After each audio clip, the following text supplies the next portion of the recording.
living life in color.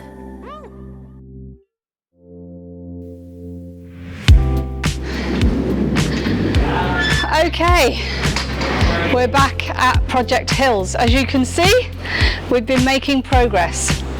Why are these sacks sitting here? Well, we're in a community.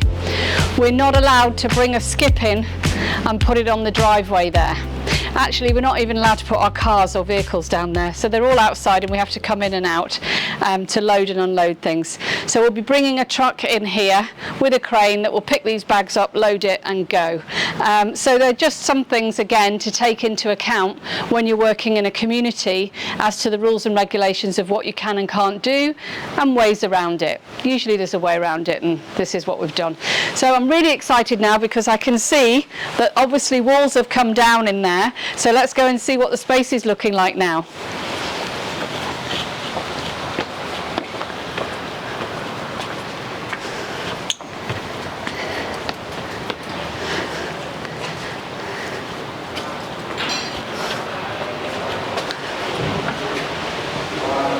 Wow, well that's made a difference. We can now see our kitchen. We are actually going to be blocking this up, but this is the new entrance size, which is mimicking that one. And if I come in here now, I'm now stood in the middle of my kitchen. It's great. I love it at this phase. So we've removed everything. I'm just going to have a quick meeting here with the builder because we've got to discuss electrics, etc. And this column here, which we can't remove, which we knew about, we can't remove that. So before we started, we actually opened up the ceiling a little bit to see what this was doing here. It's got to stay, but we're going to remove these bits of concrete on here and just reduce it slightly, and it will actually disappear into this bank over here, which in the kitchen is going to be floor to ceiling cabinets right the way across. And we've got our fridge freezers going into this gap, we've got our ovens, and then we have like a little opening breakfast area with pull down shutter door on the front of that. But when this is all finished, that's obviously, as I mentioned, going to be closed. This will just be one complete seamless front, so we won't even know that there's a column in there. And then we're having an island in the centre, and then behind you we are keeping the sink and the dishwasher on that side, and we've got a hob in the corner with our extraction. So this wall here on the back is actually going to be clear. We'll be getting rid of all of these wires, etc. It'll just be a nice clear wall, so we can put a fabulous piece of artwork on there, which you'll be able to see from the dining room. So great, I'm really happy with the progress in here, and let's go and have a look upstairs. Oh, actually next door, so this, just in case you didn't realise, because sometimes it's not always clear, this was the downstairs bathroom before, so that's all gone. Next door here we are going to be, let's see, it's a little bit dark in here, but we've just taken everything out of here, and we're going to be bringing the plumbing through the wall. And there's a bit of noise going on up there. Let's go and see what all the shouting's about. And we're going to be having a sink and a toilet in here, and closing that end of the room with the washing machines hidden. So this is going to be our downstairs guest toilet. Let's go and see what's going on up there. It sounds exciting. Oh, okay. Mussels.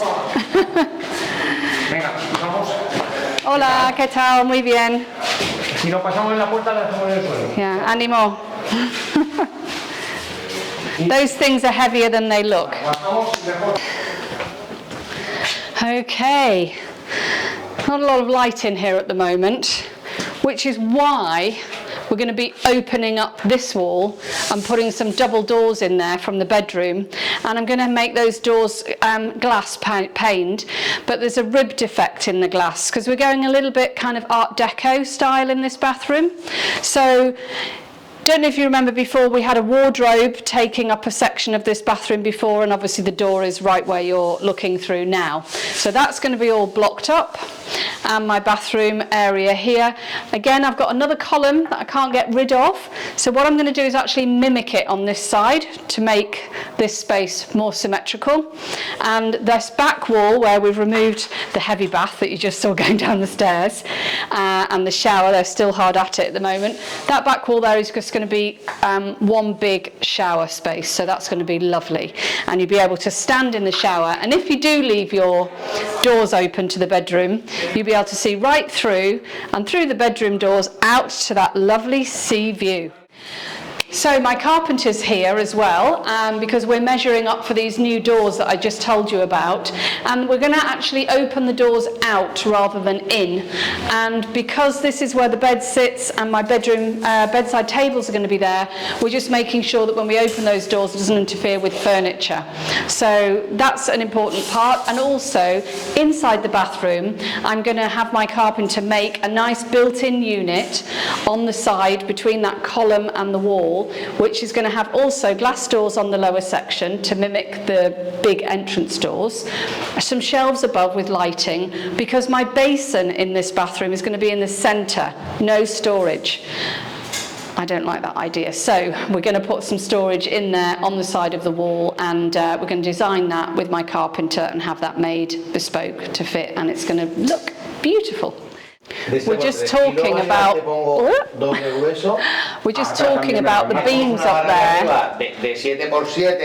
They're actually decorative, but as we're opening that wall to put the doors in, obviously we do need to support those beams.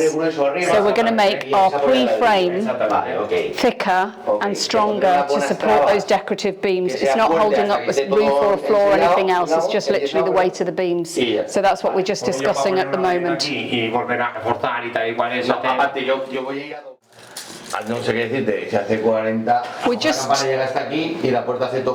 Vale, voy a explicar. We're just talking about this wall because there's a lot of damp and humidity on this wall. It's probably coming from outside because we've got a staircase there, rainwater falling down straight through the wall.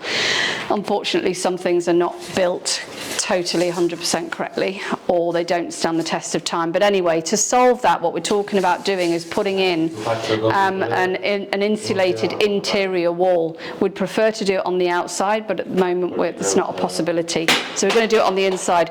What does that mean? It's going to obviously bring everything further forwards into the room. It's going to bring the kitchen units further forward, and it means that the windows won't open all the way back. That's not a big problem, because actually over here it's better that they don't open fully. They're not going to then bash on the wall and create any damage there. And on the other side we've actually got the hob above the hob here and the extractor above the hob, so we don't actually, that window won't open all the way back anyway as well for that reason. So that's what we're just talking about right now, and obviously we'll pass that by the client first to make sure that they're happy for us to do that extra work that wasn't initially quoted, because it's only when you get to this stage that everything's ripped out that you discover these small little issues. So when you're budgeting for your renovation work, because it's a new build, there's always little bits and pieces that crop up. So expect an increase in your budget and keep some money aside for that. If you go right to the limit of your budget and then anything like this happens, or other small things can crop up, then you're tight to your budget, and it just basically takes away the fun and the joy of doing the renovation. So my advice to you is don't go right to your budget, keep some back, because there will be something that might crop up, and when it does, no problem, you've got the money there to pay for it, and the job's going to be well done and done properly.